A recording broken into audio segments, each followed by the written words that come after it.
How's everybody doing?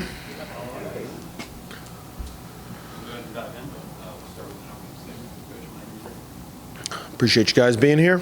Obviously, tough road trip last week for us. Thought we competed in both games, probably played a little bit better on Saturday, and that one kind of slipped away from us a tad at the end. But I do think from Thursday to Saturday we learned, and you improve and you try to figure out some things. And kind of where we left it was we're one possession short of beating the first place team on the road. So obviously we've looked at that film and try to improve in certain areas to be able to close those games out and come out with wins. At the same time, you also try to take the positives that you can and move forward into a big game this Saturday night versus Middle Tennessee. So obviously we've got a full week of practice here with no Thursday game, and we'll try to see if we can get a little bit better on both sides of the ball and hopefully play well Saturday night in front of a great crowd here at Diddle. Coach, Enoch was out with the flu on Saturday, and you obviously down Jack Evelyn. How does that lack of or two players off the top of your roster, how does that impact your game planning? Yeah, I mean, obviously we've been battling depth due to different things all year, and it certainly was probably the I guess the fewest guys that we've had, and that impacts game planning for sure. At the same time, you do kind of know who you're going to play. So I thought those 8 guys that played on Saturday really competed. I thought they battled. I guess the advantage when you are really short on numbers is the guys don't look over their shoulder and have confidence in what they're going to do. And I thought they continued to fight through the ups and downs of the game, and that was good to see. At the same time, you get down to 8 players, you do probably, whether it's foul trouble or endurance. I thought in the first half, I thought our not being able to kind of substitute and stay fresh probably was a factor in their run. They caught up a little bit at the end of the first half. So, just the lack of depth, and you want to keep fresh bodies on the floor, especially the speed we play. It can hurt you a little bit. So, at the same time, I thought those guys they played together, they competed, they battled, they rebounded, and hopefully, I feel like we can use Saturday's effort, to try to move forward, and hopefully when we get a couple added bodies back, it helps us be a better team for going through all the ups and downs that we have. I'm assuming Enoch probably going to be back. Is Jack going to be available? Yeah, I believe if Jack has a solid week, then the expectation is that he will be available. Enoch practiced yesterday, seems in a better place. So they're both practiced this week. We'll probably make a final decision on Jack as we get closer to the game on Saturday. Coach, Saturday's game, going back to it, you guys shot 50% from three-point range. I can't imagine there's many games where you think you're going to lose if you shoot 50% and make 12 threes at that. Kind of just down the stretch, what do you think went to Jackson State? They made a lot of shots too. It's one of those games where you feel I feel we played well enough to win. If we played 24 games, I feel like we probably win 20 or 21 of them, playing the way we played. At the same time, they are the first place team in the league, and they have not lost a home game all year. And I would think they probably feel that from the point that after their slow start, they probably played pretty well. So. I don't know. I thought on offense we did a couple of ruts there with quick shots, but at the same time we were efficient. Christian obviously shot the ball very well. Tyrone had a great game. Braxton Bayless, I thought, really stepped up. On offense we performed. We did a good job hanging in there and battling back. Man, Jacksonville State's a very talented team, and the guard Jerron Pierre is a special player. There was a couple shots he made where I guess he went 9 for 18 and. Man, I thought we had pretty good defense on most of those 18 shots. Short of running a second defender at him from some angle, I thought we focused and guarded him and made him shoot difficult jump shots off the dribble. I don't think he got clean look catch and shoot threes. I don't think he got to the rim. He was making difficult jump shots off the dribble, and again, sending another defender is probably the only wrinkle you can do. But man, the shot he made over Tyrone at the top of the key, I thought Wu played as good a defense as you could play, and he hit him. And then when their elite guard makes those plays, it's certainly because you're putting so much attention on them. Now a couple of those other guys get some clean look catch and shoot threes, and they were able to make them. And we threw a little junk defense at them middle of the second half, and Atuka made a couple shots against it. So to their credit, they responded too. They stepped up too. They've got a big free throw offensive rebound that was probably a crucial play there late in the game. A couple random, loose ball type rebounding plays went their direction. So, did I think we did a lot to win the game? Yes, I do. But when you play a very, very good team on the road, you got to be just about perfect. And because Jacksonville State made a lot of great plays as well. Hey, you guys are back. You're back home for 5 of your last 7 now. That's probably a little bit more comfortable going into postseason. How excited are you to be back at home for those games? Yeah, I mean, we'd always rather play at home than on the road. It seems like this group, and obviously part of it over 2 years, but certainly this year we've been successful here. So we'd much rather play in Diddle than play anywhere else. I think we've had more success than not. At the same time, you don't win just because you play at home. We're playing Middle Tennessee, Sam Houston, Louisiana Tech. I mean, these next 3, are very talented basketball teams. Obviously, Sam Houston's struggling, but they've been 3 overtime games, and every game's in single digits. La Tech and Middle are 2 of the absolute most talented teams in the league. I guess just looking at the next little spurt here, it's good to be at home. At the same time, you feel as a team, you feel like you can't give them away. So there's never a must-win or anything like that. But if we want to have the type of year that we've planned on having, which absolutely we're still in shape to have, you do need to win the home games. So I think we're all aware of that. We've had success doing that before, and hopefully being back in back in Diddle gives us a little comfort and allows us to play with confidence and have some success. Middle's a game Julius got hurt in. We're hoping for an update on him. And also Baba, have we reached the point on where you make a decision on him yet? Julius is progressing. Obviously, dislocated kneecap is his injury. Saw him working out yesterday. He's not sprinting, running, or jumping, but he's moved. I mean, I think it's progressing in the right direction. I think it's, his job is to work his tail off every day to get back, and whatever the result of that is. I mean, we have 4 more weeks of regular season play. I guess Huntsville's in 5. I think that's within the realm of possibility that he's back at some point in that time. But at the same time, he's, I don't know. It depends on how he, we don't want him to re-injure the knee. Don't want him to press it. We don't, so I would guess it's a couple more weeks. Obviously, if he's healthy and can play, he will play. Baba is not running. I saw somebody sent me things on the internet that say that Baba was close to playing in both games this week. Baba was shooting threes at Kennesaw State, and I think one of their coaches was out there and saw it, and I think that's how that started. He's not running, sprinting, or jumping yet either. Obviously, if we get to the point where it's just 4 or 5 games to go, and it's do you consider sitting him out, to have another year to play? Like there is that question with Baba. So Baba and I have not had that conversation. I think we said about a week ago we're going to give this about 2 more weeks, and probably by mid-February, try to sit down and decide. So obviously we're always, in both Julius and Baba and anybody else's, Enoch or Jack, I mean, we're going to do what's in their best interest. Like we're never going to rush a player back at the risk of their long-term health or well-being in order to just help us win a basketball game. So obviously Julius' situation where if he's healthy, he will absolutely play. As we start to get to late in the season, Baba needs probably to decide, if he's going to be healthy in 1 month from now. He needs to decide if he wants to play in a couple games at the end, or if he wants to, to apply for the medical red shirt to potentially have the year. And I guess we haven't got to that point where a decision's been made, but I would think we're probably within a week or 2 of needing to have a game plan as we know if that's a possibility for him to return or not.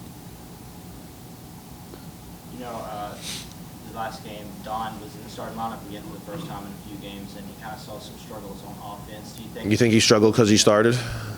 I mean, I don't know. I'm just joking. That was part of it, just him getting back in there and against the first group of the game.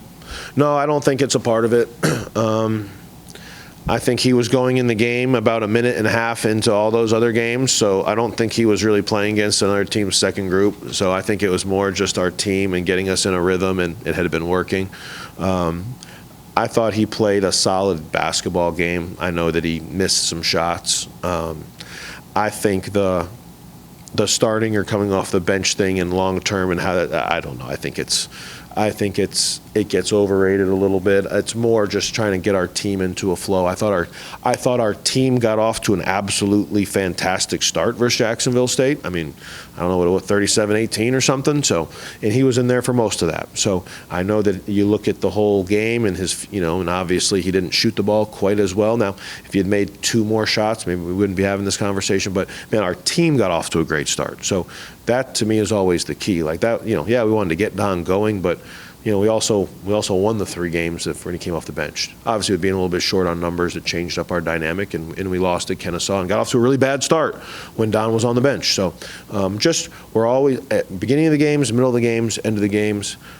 I don't play the same guys at the end of every game either. I'm always trying to just figure out what seems to be working at that time, and with our dynamic, we, when everybody is healthy, we have a deep group, and the guys are able and willing to play in different situations. So, no, I don't think he struggled because he started. I do think we got off to a fantastic start as a group, and that was good to see. I would expect him to be in the starting lineup moving forward. Just looking at this Middle Tennessee team, first time you played, you guys led by 1 1/2, then obviously injury to Julius, and they come out and shoot almost 60% in the second half. Yeah. Just kind of, what problems are they going to present for you guys this time? Yeah, they're, they've been a little up and down, but obviously a great win at Kennesaw on Saturday. Those guards, Porter and Weston, always give you problems, and Porter's been playing really good. Weston had 14 assists the other night. Hasn't been scoring quite as much, but, man, Weston was fantastic in the first game versus us, and then obviously the big guy inside, you stretch out too much on the guards, and I forget the exact numbers, but something like 12 and 18 versus us, or 11 and 16, or 14 and 20, I can't remember. It was some impressive numbers by the end. So we need Blaze and Leroy to continue to be the defensive physical presence that they've been. Those 2 guys, they did a great job at kind of neutralizing Nicholson on Jacksonville State on Saturday, and I certainly think on the defensive end that Leroy and Blaze have really improved and allowed us to pressure out more on the guards. So that's one way that we've changed a little bit in the last month. And then obviously we need to keep those guards in check. Porter and Weston are kind of the guys that make them go, but Jalen Counter had a great game versus us for the first time. Some of those other guys, Green will go in there and make some shots, hit a couple big threes in the second half during their run that extended it from about a tie game to a 10-point game. When they get out in transition, when you struggle to score and throw up a bad shot, they do occasionally run on you and get out in transition, and they kind of blew the game open at their place. So they're a very talented team. They've had a great year. I mean, they've pretty consistently been in second place behind Jack State. I don't know if they still are or not, but obviously they have a lot going on, and I think from their point of view, they're having a great season, man. And if they came here and win, they'd probably be in great shape moving forward. So they have a lot to play for, and obviously as so do we. So I know it's a great rivalry, and I know everybody at both universities really has a little special interest in the game, and that's awesome. And to me, it'll be awesome if we have a great crowd out there in Diddle, and we'll play the best that we can. But we certainly need to. I thought the first half, we're up 32-31 or 33-32. If we can hold them to 32 points or so in both halves, I think we'll have a good chance to win. Our defense has to maintain through the ups and downs of the game. I was wondering, too, against Kennesaw last week, you guys got out-rebounded, I think, by 19. Yeah. You narrowed that quite a bit against Jacksonville State, but kind of been a little bit up and down with your team. Is that just based on the opponent that you're playing? I mean, or is it? I don't know. It's you guys? Yeah, it's a little bit of both, I think. I mean, we've been focusing on it. If you just look at total rebounding numbers, when your offense struggles, you allow a lot of defensive rebounding opportunities. So when we missed a lot of 2-point shots at Kennesaw State, and those can be pretty easy rebounds. We didn't do a great job of getting them either. So the missed shots is part of it. We play UTEP and New Mexico State here, and the rebounding doesn't stand out in part because we made a lot of shots. So I don't know. I think I look at it, our offensive rebounding versus their defensive rebounding. So when we shoot, ideally, we're getting about 25% of our misses. We want to get about 30 to 35% of our misses. And on the flip side, defensive rebounding, you want to get 80+% of your misses. And I do think that we've got to make sure that we continue to defense rebounding to me is the most important thing. You got to limit a team to 1 shot. So if we're ever down in rebounding just because we're throwing up a bunch of bricks, well, then we need to focus on our offense. We're going to focus on rebounding. But if the other team if their offensive rebounding is a problem, which as against Jack State, man, a big free throw offensive rebound late in the game, like that's one of those ones that stands out that can really cost you a game. So we got to make sure our defensive rebounding continues to be strong. It's been good for the most part, and then I do think when our offense gets out of whack and we start throwing up shots that maybe our teammates don't expect, we have no offensive rebounding presence, and then all of a sudden there's misses, and I guess their total rebounds adds up. So I think our offense has a lot to do with that side of the ball. This seems like it might be a good week, too, for just a one-game week. A little bit of extra time to get healthy.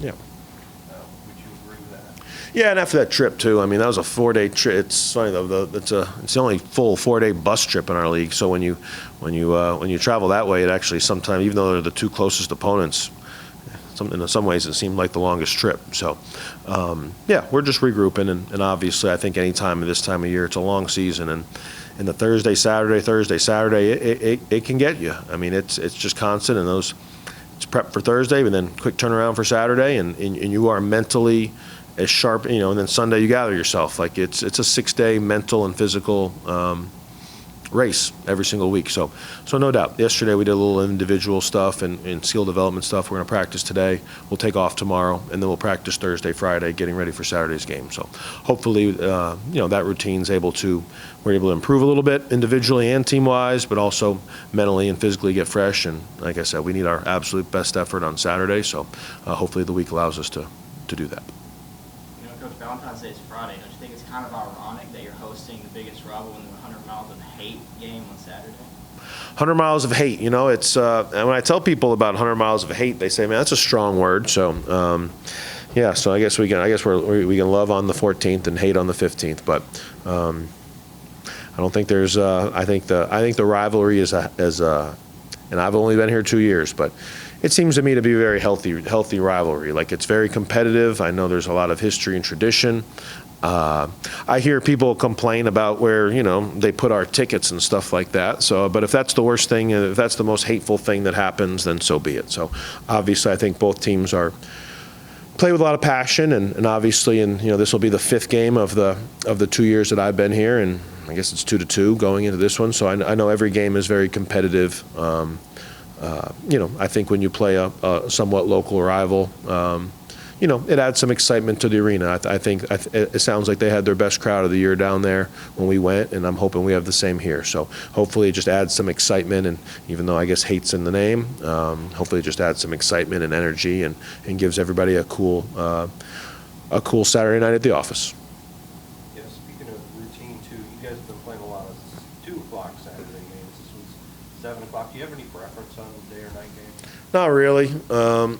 Sometimes I like the 2 o'clock to get it over with. When you play 7 o'clock on a weekend, the day seems really long, just sitting around waiting and preparing, because as a coach, it makes you want to do more and more and more, but then the players will tell you, Coach, relax, we're good, so, it doesn't really matter. I think a big game like this Saturday night, if it helps the crowd a little bit, I would guess I'd rather play. I want Diddle to be as full as possible. So the biggest thing that I actually focus on home games is our crowd, and I would think that Saturday night versus these guys will be an exciting time. So it's probably the right time to play this Saturday.